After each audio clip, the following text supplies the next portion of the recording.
Live, Some Casual Takes, episode 56, hosted by your boy Steven Pepper, here to casually talk sports. This episode is brought to you by no one.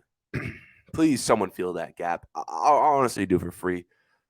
This episode, again, is brought to you by no one. Solo pod today. As you see, no one is on the panel with me. A little late start, and by a little, I meant 2 hours. Only a late start to people who actually click on my Twitch and wait for 12:30 fire ups. I don't think many people anyways like wait till 12:30 to watch me stream. Like they just sit and refresh my Twitch and wait for the noti at 12:30. I think most people listen to my podcast, I think honestly all of them listen to my YouTube upload. The version I upload on YouTube or watch my TikTok clips. People aren't waiting till 12:30 to watch the live show. But to the people who do, I'm sorry, we're starting a little late.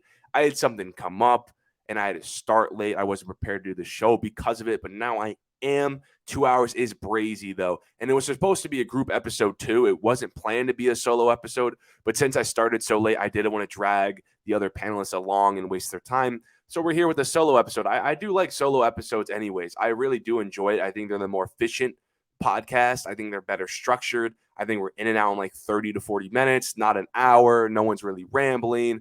I think some of my best episodes have been just me just chatting with you guys.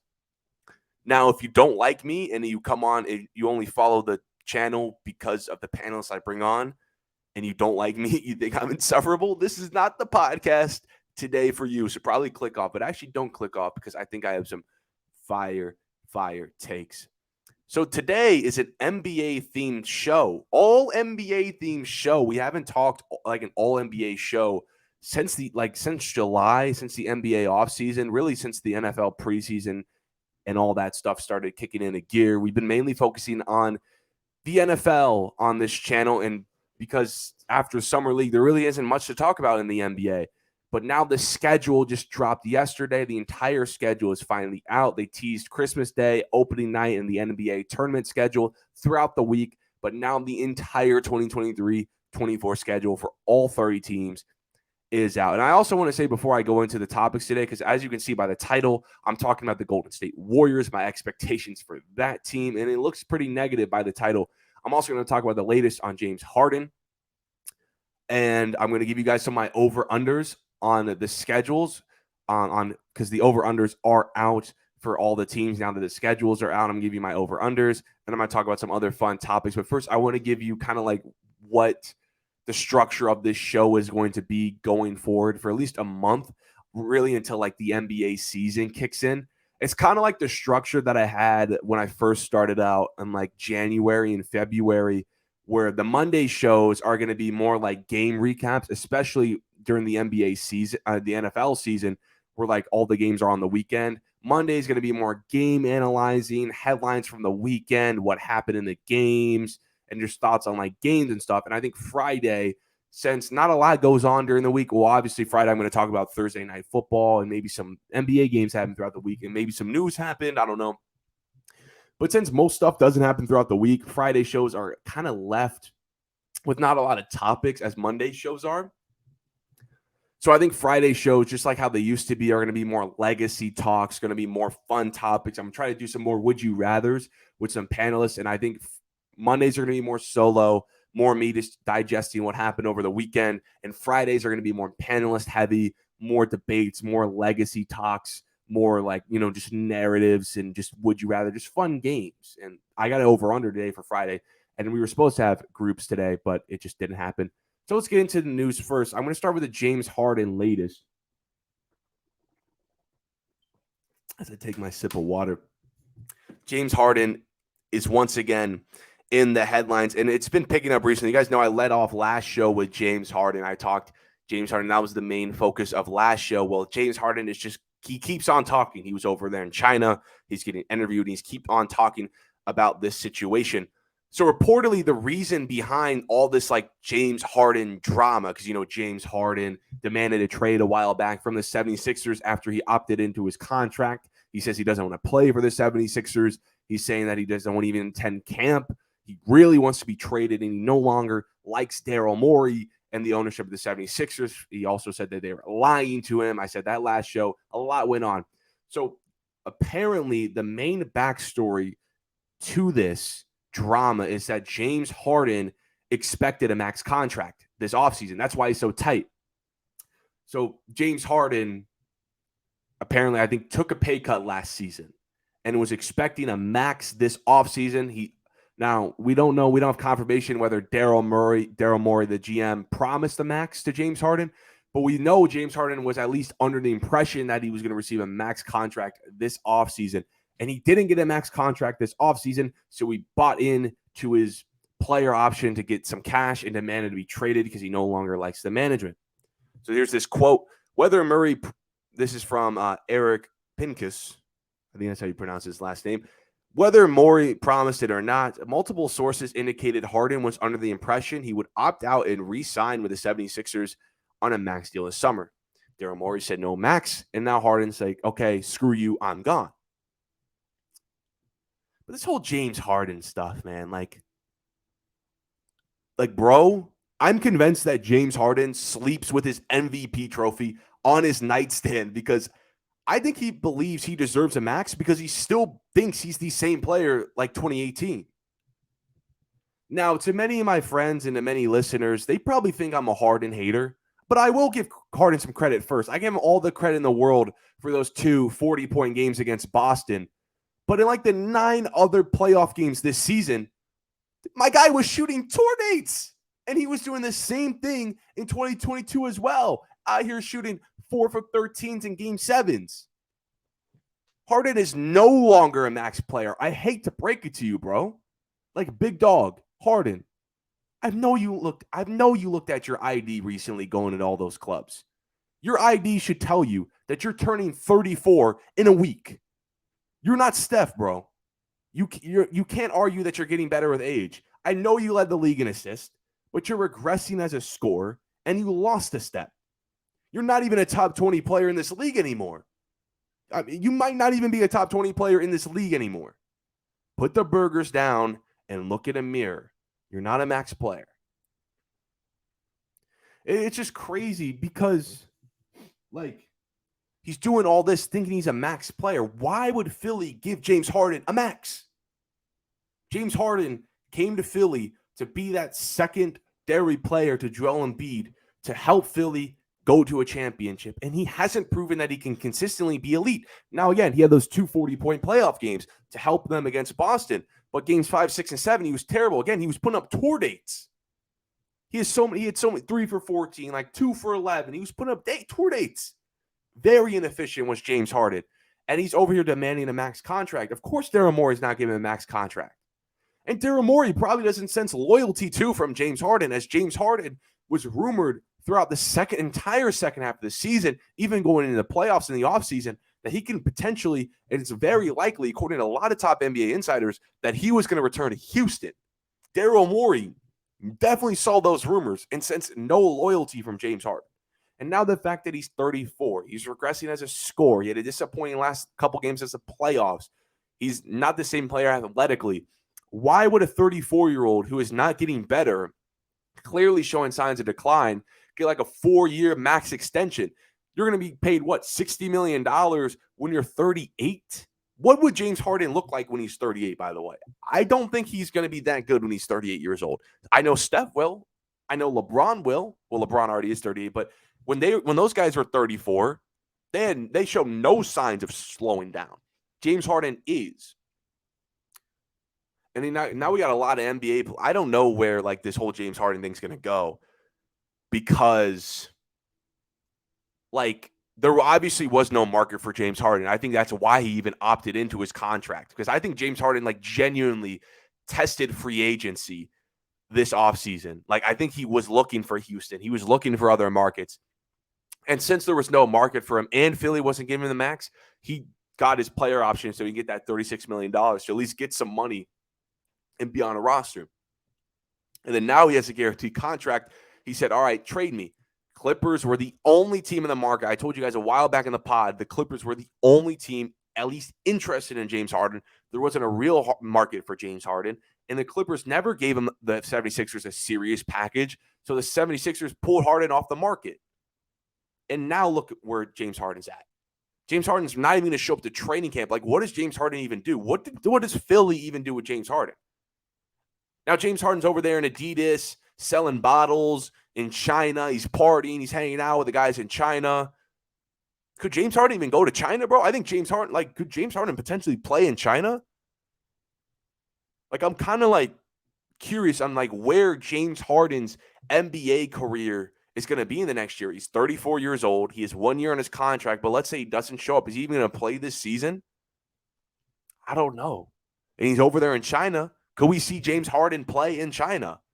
Because there looks like there's absolutely no market for James Harden. Now, I'm not saying a team wouldn't take James Harden, but I think when I say there's no market for James Harden, I think teams aren't going to take James Harden for $30+ million a year. They don't believe he's worth that, especially at 34, and he's declining, and it's going to be a long-term contract. There's no market for James Harden, and I don't think James Harden understands it. I think he kind of knows, but I think his pride and egos get in the way. That's why I think he sleeps with his MVP trophy next to him in the nightstand. Because I still think part of him sees himself as that level of player. Because if he truly understood where he was in his career, he just would take less money. I think Kendrick Perkins said it's fairly likely that James Harden ends in China. It's a little disturbing too. But I think he'd cook up in China, though. He would average 80 a game. All right, so the NBA schedule dropped, like I said.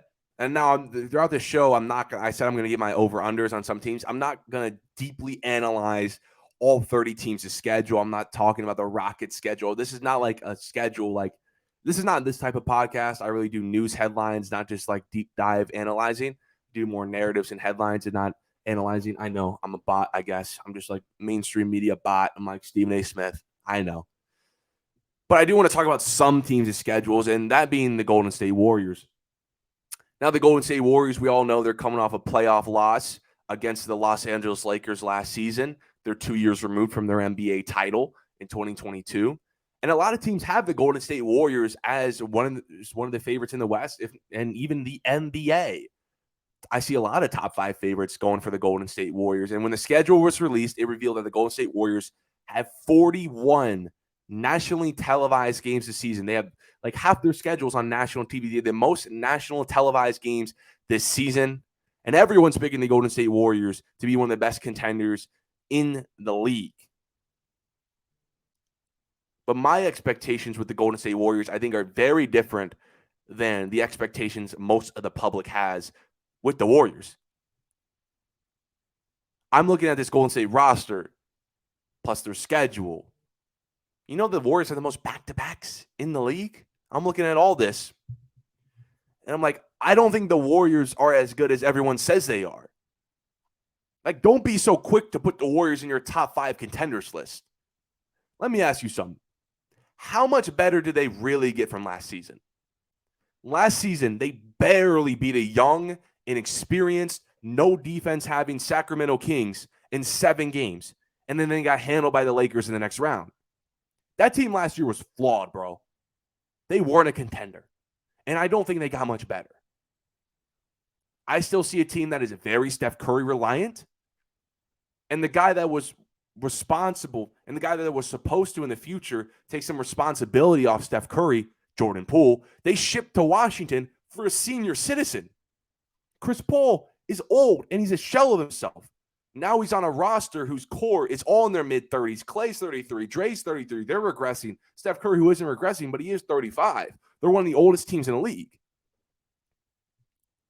Also, CP3 doesn't help the big elephant in the room that I've been targeting all offseason. I've been bringing this up all offseason. CP3 does not help the elephant in the room, which is that this team has no one employed above 6'11". I don't think CP3 helps the elephant in the room. This team does not have someone employed above 6'11". And they got handled by the Lakers last season because of their lack of interior size. And their most significant move of the whole offseason was getting smaller.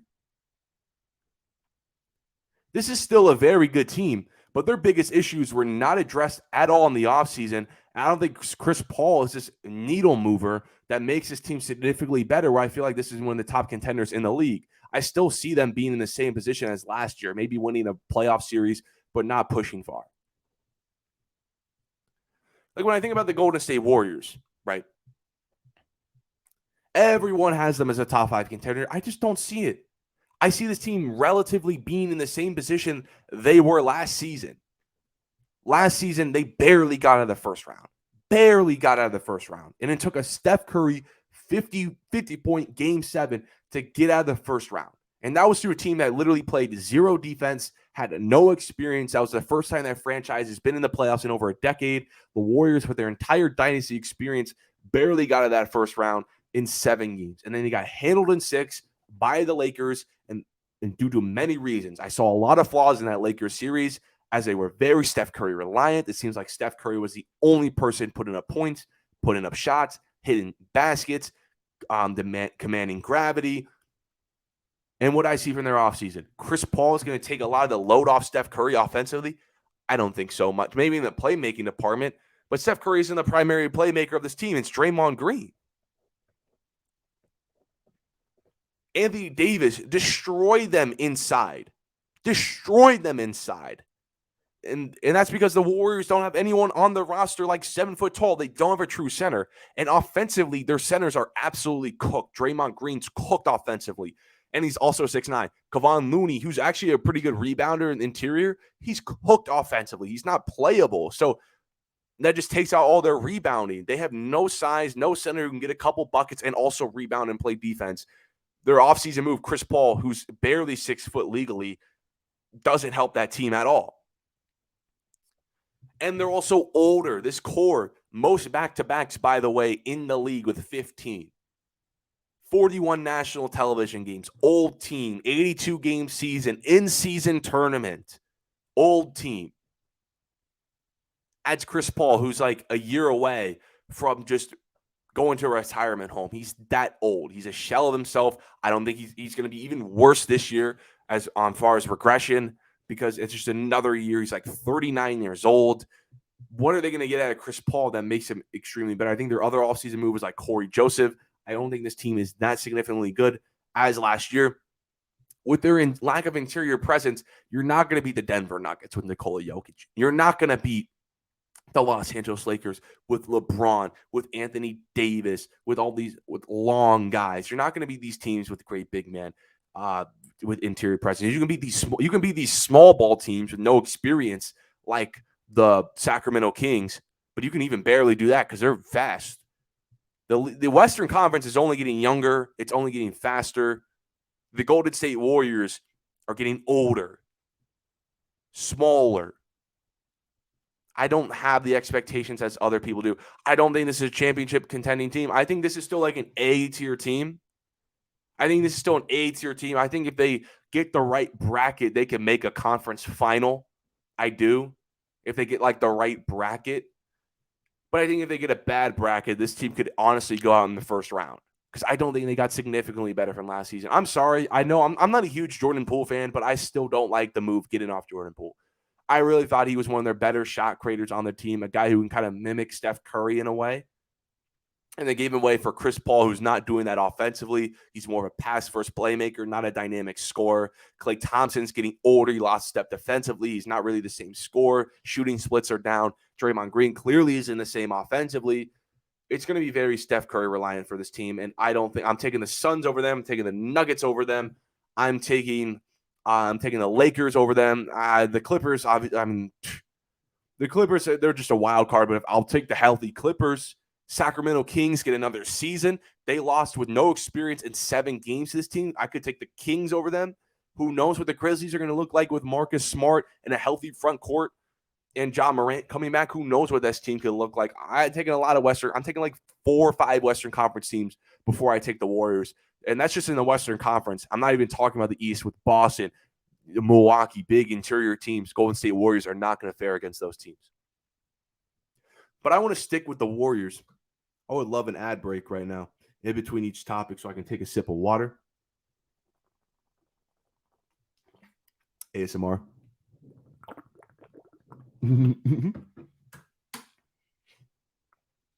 I want to say with the Warriors because a particular Warrior player that I mentioned, Klay Thompson. I want to talk about him and also another player. So the other day, I believe it was actually yesterday. Talking about the other day. So yesterday, I started a series on TikTok Live where, because on TikTok Live, you follow my TikToks. I for a long time have showed my top 15, 20, 10 greatest players in NBA history, but people have demanded that I do like by position. Like, okay, you do top 15 players of all time, top 10 players of all time list, but what about just by position alone? And I was like, okay, I'm going to mix it up. I'm going to do a series now. I want to do it today, but I might be busy. I want to do point guards today. But yesterday, I started off the series doing shooting guards. So I showed my top 10 shooting guards list of all time. And honestly, before I get into like all the negative aspects of people's comments, I got a lot. Most of the comments were positive, by the way, which I appreciated. I think that was the first list I ever put out on TikTok where most of the comments on my lives were like, W list, this dude knows basketball. Because usually when I fire up a list, people are saying this is the worst list they've ever seen. But people thought it was a good list. But when it came to, because obviously everyone's not going to agree. So for the people who didn't agree, most of those comments were disagreeing with the fact that I left off Klay Thompson and Manu Ginobili off my top shooting guards list of all time list. But I don't think Klay Thompson and Manu Ginobili are top 10 shooting guards list of all time. For you guys who aren't on my TikTok, my top 10 shooting guards list of all time is Michael Jordan, Kobe Bryant, Dwayne Wade, James Harden, Allen Iverson, George Gervin, Clyde Drexler, Tracy McGrady, Ray Allen, and Reggie Miller. There's no Klay Thompson. There's no Manu Ginobili. And everyone in my live was like, Klay, question mark, Manu, question mark. And it was dominating the comments. So all the people who actually didn't agree, that's all they were saying. But no, Klay Thompson and Manu Ginobili are not top 10 shooting guards of all time. Right now, make an argument for them being as individuals to be on my list without accomplishments like their 4 rings. Seriously. Make an argument for them as individuals to be on the list without using accomplishments like their 4 rings. Team accomplishments. Make it. Make an argument for them as individuals to be on the list without using team accomplishments like their 4 rings. The problem is you can't. The thing is, these guys just didn't do enough as individuals for me to put them in my top 10. I think they did enough to be top 20, but not top 10. My top 10 is filled with guys who have more All-Stars, more All-NBAs, who consistently led their teams as a number 1 option to 40 and 50 wins and playoff runs. Whereas Klay Thompson and Manu Ginobili, Klay Thompson and Manu Ginobili, who played really, both of them have very long careers, could never say that they were the best player on their team. Like, you're going to flex their championships, but really look at those championships. Most of those championships, Klay and Manu were not even the second best player on their team, let alone the first. They weren't even the second best player on their teams. Even Andre Iguodala for Klay Thompson and Tony Parker for Manu Ginobili snagged finals MVPs, but they couldn't. Like, there are championships where Klay and Manu are the 4th best players on their team. That's right, 4th best players on their team. But according to you guys, those rings hold so much weight that they put them above consistent number 1 options. Guys who have all NBAs as the number 1 option. But you guys get what I'm saying, though. It's like, I value number 1 options, some of the like guys who are regarded as some of the best players in the world, number 1 options, all NBAs, deep playoff runs, 40 to 50 wins as the number 1 option. Klay and Manu are great players. I have them as my top 20 shooting guards ever. But as individuals, I think they both have 2 All-NBAs. They just didn't do much as individuals for me to say that's a top 10 shooting guard of all time. They just didn't do enough. Now, they have great contributions to dynasties. They have a lot of championship wins, championship runs, and some good moments, like especially like Klay Thompson against the Thunder. But that's just not enough over guys who are just more number 1 options of their team. I'm not going to put a guy who was consistently the 3rd or 4th best player on his team over a guy who's consistently the 1 option on his team doing stuff that, because accomplishments as the number 1 option triumph accomplishments as the 3rd best player on the team. They just do. They just do. Like, really look at their rings. Like, Klay Thompson, especially. 2015, I think Klay Thompson was the second best Warrior in 2015 throughout the season. But in this, just look at the series. In the series, 2015, you can argue that Klay Thompson was the fourth best player in the 2015 NBA Finals. Draymond Green, you can argue he's the third best player because of his defense that he's putting on LeBron James. Andre Iguodala, of course, is the second best player because he was the Finals MVP, and Steph Curry is the first best player. Throughout the season, though, I'll give you Klay Thompson. But from after 2016, I don't think, even 2016 is an argument. I'll still say 2016 is Klay, but after 2016, when Kevin Durant joined the Warriors, I think Draymond Green passed Klay Thompson, especially in 2017. Think about Draymond Green in 2017. Defensive Player of the Year, All-NBA. Klay Thompson was not even an All-NBA. Draymond Green was the third best player in 2017. And I'd say the same thing in 2018. Now, 2019, you make a little debate because Klay Thompson was all defense. None of them are all NBA. But when I look at their championship rings, how many times was Klay Thompson the second best player? At least in the series where they actually won the championship, Klay Thompson was never the second best Warrior in the series. 2022, Draymond Green was all defense. I can even make the argument that Andrew Wiggins was better in 2022. You can make the argument that Andrew Wiggins was better in 2022. You can. You can make the argument. For Manu Ginobili, I think for a stretch, you can argue he's the second best player for San Antonio. For a couple years when he was All NBA, I think he was the second best player on the Spurs. But in 2007, Tony Parker was the Finals MVP. I think the last couple years of the 2000s, you can make 2008, 2009, 2010. You could argue Manu was second best player, which is fine. I think he was too. He was All NBA. But the 2014 championship, Tony Parker was better. Kawhi Leonard was better. Tim Duncan was better. There's just championships in years where Manu's the third or fourth best player. Those rings that you guys are going to flex. Because you have to. The only reason Klay and Manu even have an argument is because of championships, by the way. 2 All-NBAs, couple All-Stars, and the third option isn't going to cut being a top 10 shooting guard unless you just have 8 championships. So it's okay, put him 8 championships. But again, unless you're it's so championship reliant, then I have to look at those championships because I can't just out of context put a guy out of this position without looking at his championships. And when I look at those championships, how great were they? How valuable were they when you're the third or fourth best player in the series? It's if you're going to be so high on Klay Thompson and Manu Ginobili, why aren't you so high on Sam Jones? Why I understand Sam Jones was pre-merger, black and white TV, but he has way more championships. He has All-NBA second teams. Sam Jones, I think, has a better argument to be a top 10 shooting guard than Klay and Manu does. Although I don't really like that era, and I know most people don't like that era too, but he has 3 All-NBA second teams. Something Klay and Manu never could say they could do. And he has more championships. And the same amount of All-Stars. So, and how is he better than Joe Dumars?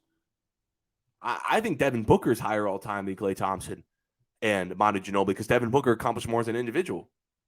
Just individually speaking. Don't look at championships. Just individual speaking. All-Star, All-NBAs.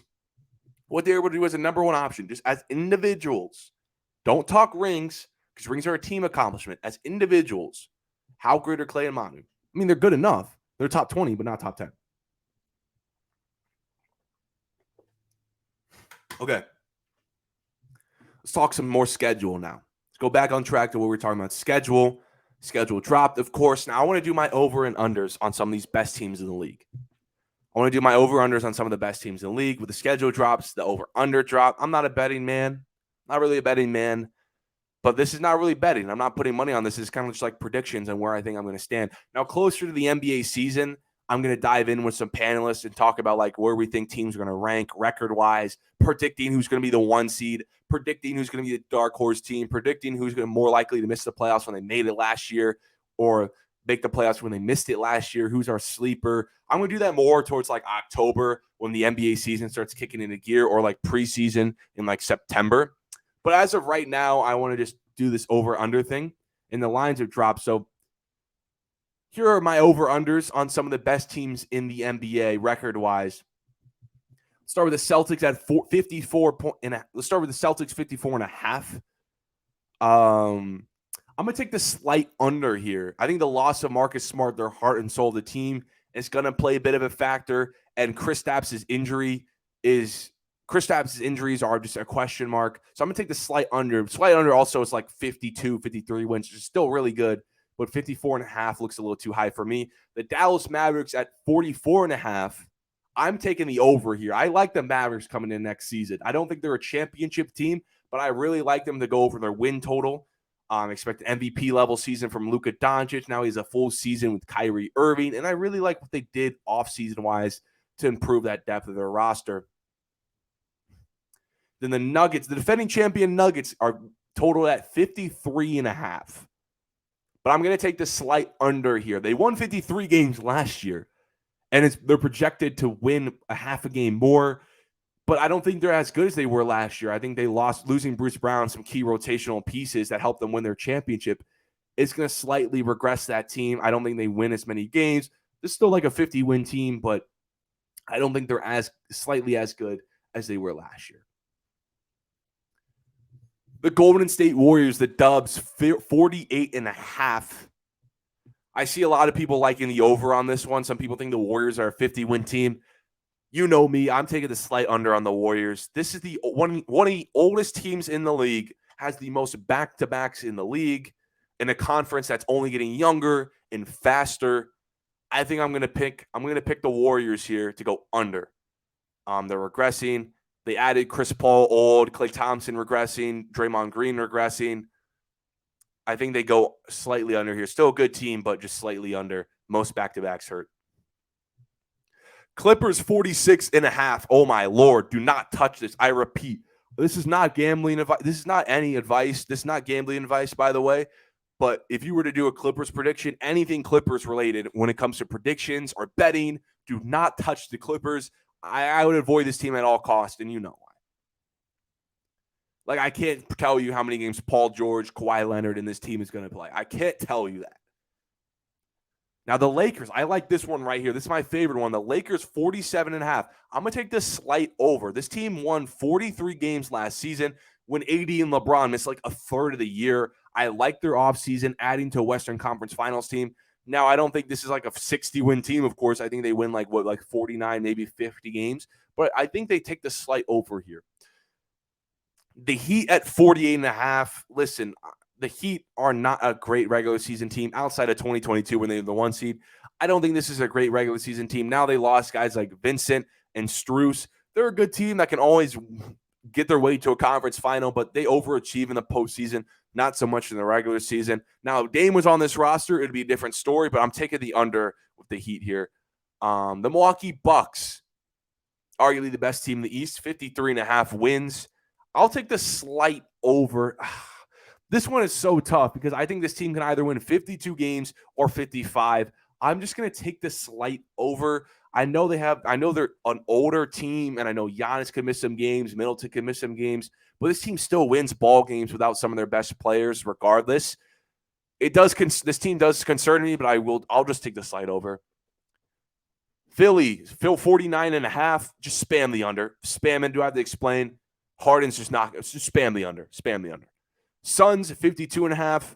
I really love the Phoenix Suns. I think that team is the best offense in the league, but I'm going to take the slight under because KD and Bradley Beal just don't play as many games as of late since 2020. They're not playing that many games as of late. Since their top-heavy team doesn't play that many games and their depth is still an issue, they're not going to win as many regular season games as we think, but it's just a slight under. And that's my over-under for the best teams in the league. There's other teams I could talk about, but I really don't. I think they have the Spurs with Wembanyama at like 28 games. I think I take the under on that one. But to go over it again, I got the Celtics under on 54.5, just slight under. The Mavs over on 44.5.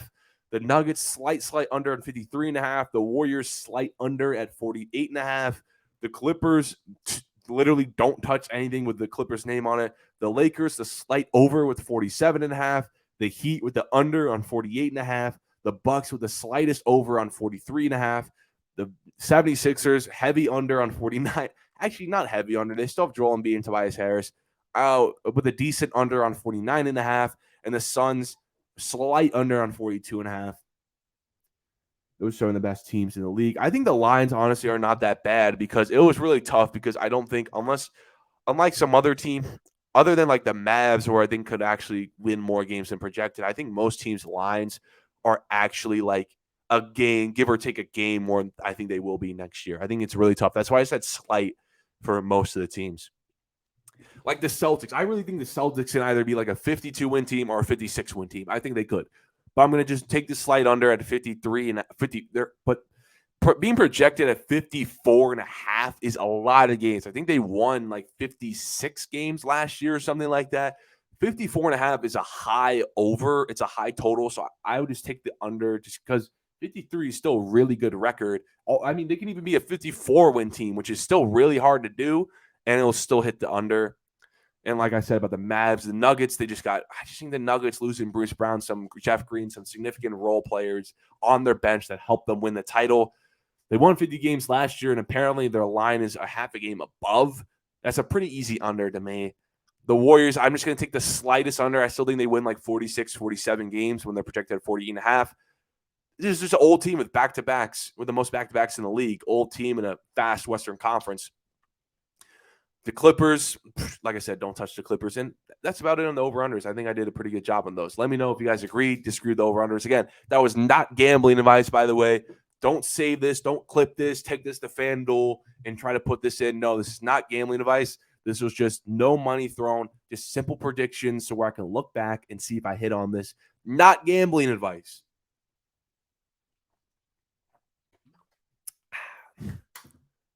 All right, last topic to wrap up the show. I got a pretty decent one. So the 2024 Hall of Fame class, since the 2023 Hall of Fame was over the weekend, actually it's the weekend now, last weekend, guys like Pau Gasol, Dwayne Wade, Turk, they got introduced. Tony Parker, Greg Popovich, they got introduced. The 2023 class was inducted in Springfield, Mass. in the Naismith Hall of Fame. So now ESPN put out the projected 2024 Hall of Fame class. Like not projected, but players who were eligible, like on the list. You got guys like Vince Carter, Jamal Crawford, Chauncey Billups, Amari Stoudemire, Joakim Noah, Sean Marion.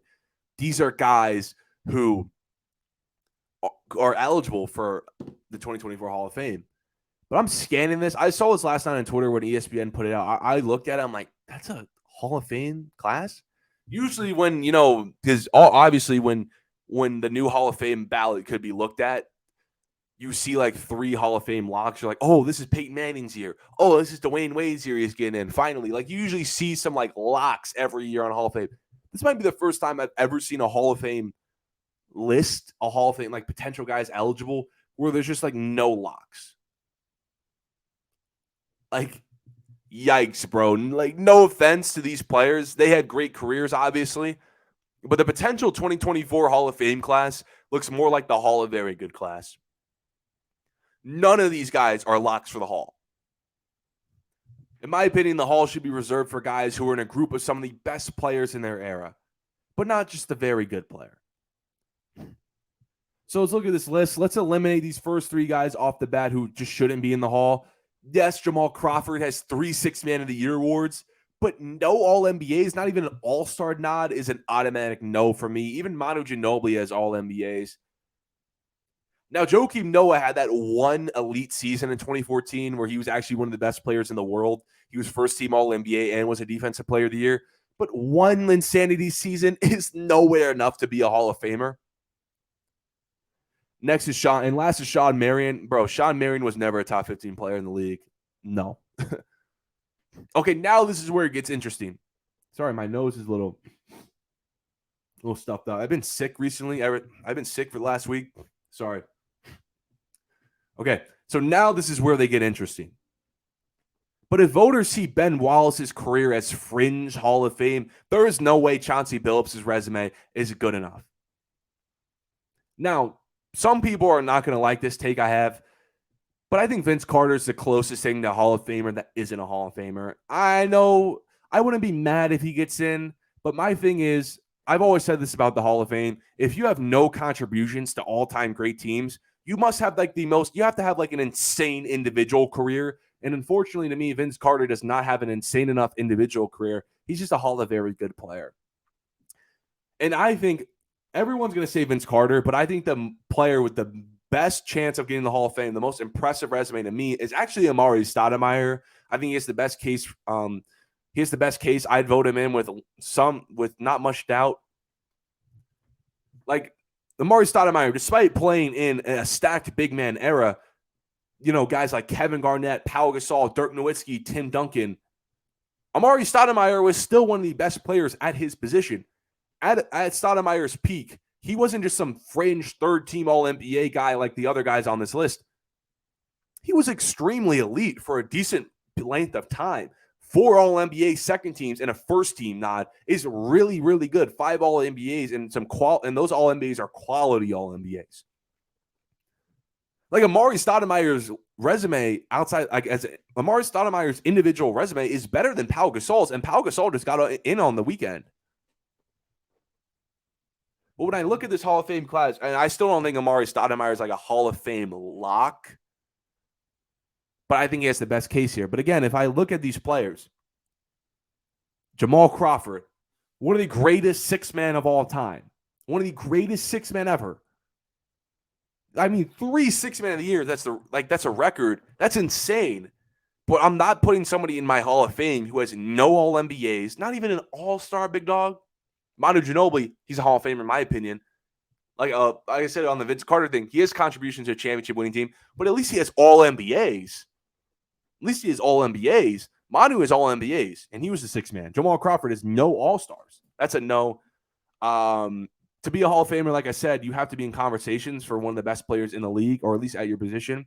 And Joakim Noah was actually like a top 10 player in the league at one point in 2014. He had like an insane season. He was defensive player of the year. He was all first team. He was a great center, actually. And then that was like it. That was it. He wasn't elite before then. He clearly wasn't elite after. One elite season just isn't enough to be in the Hall of Fame for me. You're in the Hall of Very Good, though. I'm not saying these guys didn't have great careers. You're just in the Hall of Very Good. Sean Marion, again, Hall of Very Good player. Just solid career. I mean, a couple All-NBAs, 2 All-NBAs, 3, 4 All-Stars. That's just not enough to be in the Hall of Fame. Hall of Fame, dude, that's with LeBron, Kobe. Like, you're in the Hall with LeBron and Kobe. Those guys have like 10 All-NBAs. You have 2. You have 2. Yeah. And you were never like ever considered top 15 in the league, and those guys were in your league. Like, no, you can't be in the same Hall of Fame as them. It also goes back to, that saying, if we have to question you're in the Hall of Fame, you're just not a Hall of Famer. I don't think no one questions whether Sean Marion's a Hall of Famer, because why would you even question? He's just not a Hall of Famer. The Chauncey Billups one is so... I know, Chris, he won a championship with the Mavs, but like, again, that's a team accomplishment, and I don't think like that just does enough for him to be a Hall of Famer. The Chauncey Billups one is interesting because Chauncey Billups does have an All-NBA second team. I think he was one of the better guards in the league at his time. He was really good. He was even a Finals MVP. If Chauncey Billups were to ever get in, I would not like it, but I'm not going to throw a fit because I can see why they did it. But Chauncey Billups was eligible in like 2018, 2019. We're like 4 to 5 years in now where Chauncey Billups has not been in the Hall of Fame. It took Ben Wallace like 5-6 years. And I think Ben Wallace, this is a dude who was easily one of the best big men in the league. He was consistently an All-NBA second team guy, won a championship, 4-time defensive player of the year. We've never seen stuff like that before. He was an easy Hall of Fame. He's an easy Hall of Famer to me. And the fact that it took him like 5 years, I don't see Chauncey Billups getting in. But again, if he did get in, I can see why. I think if he were to ever get in, he would have to get in like the weakest bracket ever. And it's same with Vince Carter. Now, I think Vince Carter was a better individual player than Chauncey Billups, but I still don't think Vince Carter did enough. He has no championships. And again, one of my biggest things ever is if you have no championships, no contributions to dynasty, you damn well better have an insane individual career. Like, to me, Tracy McGrady's a Hall of Famer. I think Tracy McGrady's better than Vince Carter. Tracy McGrady, to me, is a Hall of Famer because although Tracy McGrady does not have a championship, his peak was absolutely insane. He was a multi-time first-team All-NBA guy. This was a guy who was regarded as one of the best players in the league for a couple of years. He was in conversation with Kobe Bean Bryant for one of the best players in the league, best shooting guard in the league. He was in that conversation from like 2000 to like 2005. That was Tracy McGrady's conversation, multi-time scoring titles. That's the conversation T-Max ran. He had an insane individual career, whereas I don't think Vince Carter does not have the insane individual career to put him in the Hall of Fame, especially without championships. He's just like in that Hall of Very Good, which is very close.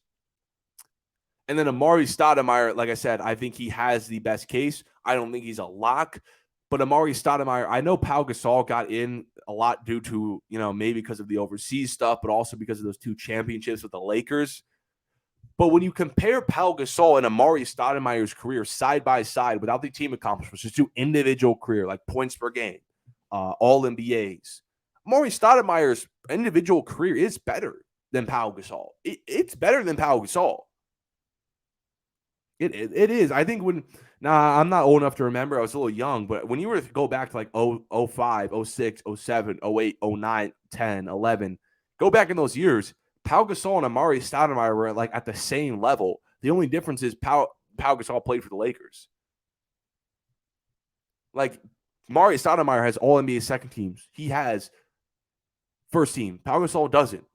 Amari Stoudemire should get in. But those are just my thoughts on the 2024 potential Hall of Fame guys. Again, that class is just disgusting overall. Just a ton of Hall of Very Good guys. I got to see what 2025 looks like because I want to see at least a lock. Like, come on, like a Hall of Fame class should have like at least a lock. Bunch of Hall of Very Good guys.